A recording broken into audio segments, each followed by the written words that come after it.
पुढची एक मोठी बातमी आहे। महाराष्ट्र एटीएस आणि दिल्ली स्पेशल सेलने मुंबईमध्ये एक धडक कारवाई केली आहे, ज्याच्यामध्ये कुर्ला आणि ठाण्यामधल्या खडवलीमध्ये ही संयुक्त कारवाई करण्यात आली आणि दिल्लीमधल्या स्फोटाचा कट महाराष्ट्र एटीएस आणि दिल्ली पोलिसांनी उधळून लावलाय।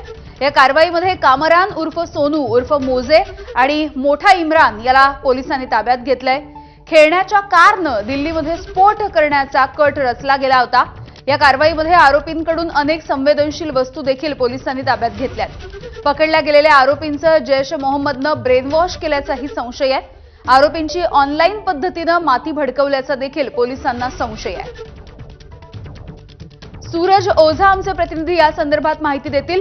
सूरज, काय पद्धतीने नेमकी पोलिसांनी कारवाई केली आहे? किती जणांना पोलिसांनी अटक केलेली आहे? नक्की दिल्ली स्पेशल सेलला एक इनपुट मिळाला होता की दिल्लीमध्ये स्फोट घडवण्याचा एक कट रचला जातोय आणि तो रचणारे कदाचित मुंबई आणि मुंबईच्या जवळपास कुठेतरी आहे। त्या इनपुटच्या आधारावर त्यांनी हा इनपुट महाराष्ट्र एटीएस बरोबर शेअर केला आणि महाराष्ट्र एटीएसची टीम आणि दिल्ली स्पेशलची टीम दोघांनी मिळून मुंबईतल्या कुर्ला या परिसरात त्याचबरोबर खडवली इथे रेड केली। रेड केल्यानंतर 2 लोकांना ताब्यात घेण्यात आलं। त्यांचं नाव कामरान उर्फ सोनू उर्फ मोजे आहे, तर दुसरा व्यक्ती जो ज्याला कुर्ल्याहून ताब्यात घेण्यात आलं त्याचं नाव इम्रान आहे।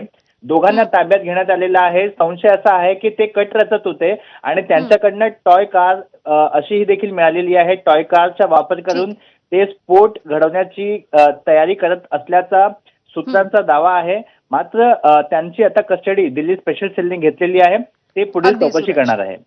सूरज, धन्यवाद सविस्तर माहितीसाठी। पुढची बातमी बघूयात। अशोक खरातचं प्रकरण गेल्या काही दिवसांपासून गाजतंय। अनेक भोंदूंचे कारनामे या प्रकरणाच्या नंतर रोज उघडकीस येत आहेत। नवी मुंबईमधल्या कळंबोली इथल्या अब्दुल रशीद उर्फ